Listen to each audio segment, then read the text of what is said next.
आज बात करेंगे ट्रैफिक की कि बहुत से लोग परेशान हैं यार, हमारे इलाके में ट्रैफिक जाम की समस्या बहुत अधिक है, हमें क्या करना चाहिए। बड़ा आसान इसका एक हल है कि हमें अपनी जिम्मेदारियों को समझना होगा। जब भी आपके शहर का ट्रैफिक कम हो सकता है, आप जाम की जो समस्या आपके शहर के अंदर चल रही है वो कम हो सकती है। बड़ा आसान तरीका है इसका, केवल आपको जिम्मेदार बनना पड़ेगा। तो जिम्मेदारी क्या है, मैं आपको कुछ ही बातों में उसे समझाने की पूरी कोशिश करूंगा कि वो जिम्मेदारियां कौन सी है जिससे हमारा शहर का ट्रैफिक कम हो सकता है।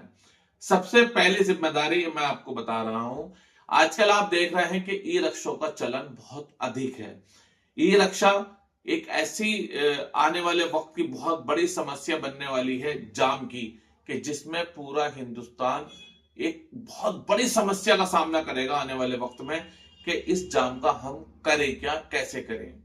एक नियम होते हैं किसी भी चीज के कि किस शहर में कितने लोग आपको जो वाहन होती है वो कितने होने चाहिए, कितने उनको रजिस्ट्रेशन मिलने चाहिए, कितना क्या होना चाहिए, सारी चीजें की बात होती है कि हम जो चीज मार्केट के अंदर हमारी आ रही है कि आपका अगला 10 साल या 15 साल जो ट्रैफिक का जो बोझ है आपकी सड़कों के ऊपर वो कितना बढ़ने वाला है, कुछ प्लानिंग है हमारी। हमारी कोई प्लानिंग नहीं है ना, हम इस प्लानिंग की कोई बात करते हैं कहीं बैठ के। क्योंकि अगर हम लोग अपने अधिकार को समझें और जो जिम्मेदार होते हैं, जो जिम्मेदार अधिकारी अगर वगैरह होते हैं, उनसे अपनी बात करें इस मैटर पर कि हमारे शहर की ई रिक्शा जो चल रहे हैं इन कितनी इनको चलना चाहिए शहर के अंदर, कोई कुछ उसका रूल्स है, किस रिक्शे को किस रूट पे चलने चाहिए उसका कोई रूल्स है, कोई नियम है, कोई कानून है, कुछ नहीं है यहाँ पर। ऐसा क्यों है, ये सारे शहर की बात है। कुछ शहर ई रिक्शा की समस्या है वो बहुत बड़ी है। आप जिस शहर के अंदर रहते हैं कि उसी शहर के लोगों को उस इलाके में रिक्शा चलाने की परमिशन मिलनी चाहिए, नहीं मिलनी चाहिए? मिलनी चाहिए ना। अब हो क्या रहा है कि बहुत से लोगों से हम बात जब करते हैं ई रिक्शा वालों से, कि वो बताते हैं कि भाई हमारे जो शहर के रिक्शे हैं वो अलग हैं, जो बाहर के दूर के लोग रिक्शे चलाने आ रहे हैं वो लोग अलग हैं, और वो बेतुका जाम लगा देते हैं शहर के अंदर। उन्हें शहर की जानकारी नहीं होती कि किस तरीके किस रास्ते से उनको निकलना है। जब उन्हें यही नहीं पता होता कि हमें किस रास्ते से निकलना, हमने उन्हें सवारी तो बैठा ली, वो ऐसी आइडिया से आपके शहर में चलते हैं। इस तरीके के ई रिक्शों पर पाबंदी लगनी चाहिए। शहर के रूट के बारे में पता है उनको ही शहर के अंदर रिक्शा चलाने की परमिशन मिलनी चाहिए। एक चीज और, बहुत से लोग ई रिक्शे के अंदर जब बैठ जाते हैं तो सारी कमियां ई रिक्शों की हम लोग निकाल देते हैं। जहां रिक्शा नहीं जा सकता तो वहां आप लोग जबरदस्ती क्यों करते हैं सवारी बैठने के बाद कि हमें इस जगह पर अब जाना है, यानी गली तंग है, रिक्शा वाला आपसे मना करता है कि मैं यहां तक नहीं जा पाऊंगा, मेरा रिक्शा वहां पर नहीं मुड़ेगा। अधिक जाम की समस्या उस चौराहे पर उस मोड़ पर रहती है, मैं आसानी से यहीं से मुड़ के चले जाऊंगा, आप 10 या 15-20 कदम चल के चले जाइए। तो आपको ऐसा कर लेना चाहिए क्योंकि जिम्मेदारी आपकी भी है। हम केवल सारी चीजें दूसरों पर जो थोपते हैं, जो सोचते हैं कि हम दूसरों के ऊपर ही सारी निर्भरता हो जाती है, कुछ हम भी तो सोचे अपने लिए कि हमें करना क्या है। हमें देखना, जब हमें मालूम है कि इस चौराहे पर आगे जाम की समस्या हो सकती है तो हम वहीं उतर जाएं। पहले हमें चलना ही तो है 20 से 25 मिनट, हम चलने भी नहीं चाह रहे इतना। आपकी सेहत के लिए भी तो फायदा है, थोड़ा सा पैदल चलेंगे तो, मगर लोग नहीं कर पाते।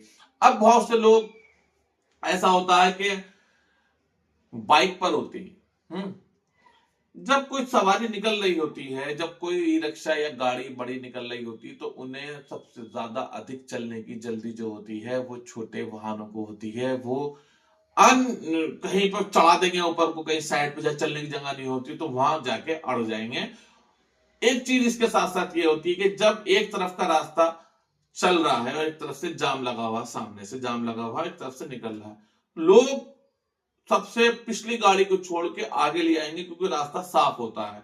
वहां आने के बाद जब सामने से गाड़ी निकल रही होती है उसके सामने वो गाड़ी लगा देते हैं। जब आपका एक साइड से गाड़ी नहीं निकलेगी तो दूसरी साइड से गाड़ी कैसे निकल सकती है? जब जाम लगा रहेगा हम खुद अपनी जिम्मेदारी समझे। जहां एक पट्टी बनी हुई है पूरी के जाम लगा हुआ है तो अपना नंबर का इंतजार करें आप लोग और उसके पीछे लगाएं, आगे बढ़ने की कोशिश नहीं करें। एक साइड से जाम आ रहा है एक साइड से, यहाँ रुका हुआ, तो यहाँ बीच में लोग अपनी गाड़ियां फंसा देते हैं। ऐसे खुलेगा तो सामने को खुलेगा, जब भी तो जाम खुलेगा। और लोग कहते हैं यार जाम की बहुत बड़ी समस्या है, जाम तो लगेगा क्योंकि सबको जल्दी है, हम अपनी जल्दी में कंट्रोल कर ले, केवल हमें अपनी जल्दी में कंट्रोल कर ले, सब्र से काम ले ले, जल्दी नहीं करें, क्योंकि इस जल्दी जल्दी के चक्कर में आपकी गाड़ी दूसरी गाड़ी से भी टच हो जाती है। जब टच होती है तो आपकी कहासुनी भी हो जाती है। कहासुनी कभी कभी बहुत बड़ा रूप ले लेती है लड़ाई का, और इसमें जाने भी चली जाती है। तो हम सब लोगों को केवल करना क्या है, अपनी जिम्मेदारी समझें, अपने शहर के लिए भी और अपने देश के लिए भी, कि हमारी खुद की भी जिम्मेदारियां हैं। बहुत से लोग, एक जो जाम का कारण है वो ये भी है कि जहां तंग रास्ता है वहां बड़ी गाड़ी लेके चलते हैं। जहां आपका घर है वहां आप जब गाड़ी लेकर आएंगे और रास्ता आपके घर पे जाने का तंग है, तो आप अपनी बड़े वाहन का यूज उस गली के अंदर ले जाने के लिए क्यों कर रहे हैं? अपना वहां पर अपना भोकाल क्यों दिखाने की कोशिश कर रहे हैं, जब आप वहां पे जाने का रास्ता ही नहीं है? आप जब बड़ी गाड़ी यूज करते हैं, जितने भी लोग हैं जो बड़ी गाड़ी यूज करते हैं, जब आपका रास्ता तंग है आपके घर में जाने का, तो आप अपनी पार्किंग की व्यवस्था अपनी गली के कहीं बाहर ऐसी जगह करिए जहां पर आपको आसानी हो सफर करने की, अपने घर आने की। बहुत सी चीजें हैं जिस पर काम किया जा सकता है, हम एक जिम्मेदार नागरिक बन सकते हैं, और ये सारे काम हमें खुद करने होंगे। एक जाम की समस्या एक और है जो हम लोग करते हैं बहुत सी जगह, बहुत से शहरों के अंदर पार्किंग की व्यवस्था नहीं है। मार्केट जब लोग खरीदने सामान अपना जाते हैं, तो वो लोग अपना वाहन मार्केट के अंदर ले आते हैं, जबकि उनको करना ऐसा चाहिए कि कहीं पार्किंग कहीं है तो वहां अपना पहले वाहन को खड़ा करें और उसके बाद मार्केट के अंदर आए। इसके साथ साथ जो सबसे बड़ा कारण है, जो इसको मैं कह सकता हूं अतिक्रमण।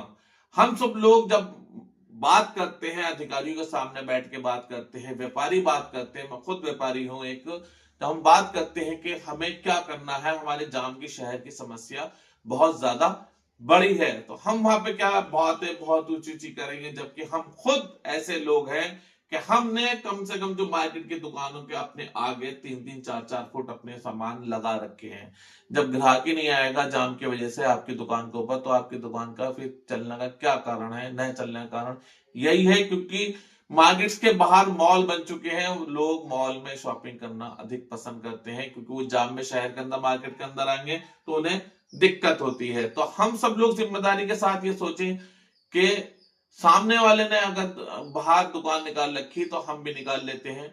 आप पहले अपनी दुकान अंदर करके देखिए, सामने वाला दुकानदार खुद अंदर कर लेगा, उसको भी शर्म आएगी यार कि ये लोग दुकानदार कितने अच्छे हैं, मार्केट का भी ध्यान रख रहे हैं, जाम का भी ध्यान रख रहे हैं। क्योंकि जाम के अंदर बहुत से ऐसे लोग भी फंसते हैं जो बीमार भी होते हैं, जिन्हें जल्दी होती है, एम्बुलेंस भी फंसती है जिन्हें बहुत ज्यादा जल्दी होती है, स्कूल के बच्चे भी फंसते हैं जहां स्कूल के रक्षे फंसते हैं, क्योंकि बच्चे सुबह से निकले हुए होते हैं, भूखे प्यासे होते हैं, उन्हें अपने घर जाने की बहुत ज्यादा जल्दी होती है, उन्हें भूख लग रही होती है। तो आपकी हमारी सबकी लापरवाही की वजह से बहुत चीजें ऐसी समस्याएं बनी हुई हैं जिसे हम अपनी जिम्मेदारी के साथ निभा सकते हैं। अपनी दुकानों का सामान अंदर रखें और अपना इस तरीके से काम कर सकते हैं कि इसके लिए हमें सबको कानून का पालन करना होगा और हमें अपनी जिम्मेदारियों को समझना होगा, जब ही इस शहर की जाम की समस्या कम हो सकती है। अगर हमारी बात आपको अच्छी लगे, हमारी बात से आप इत्तेफाक रखते हो और हमारी बात आपको लग रही है कि वाकई में यही बात है,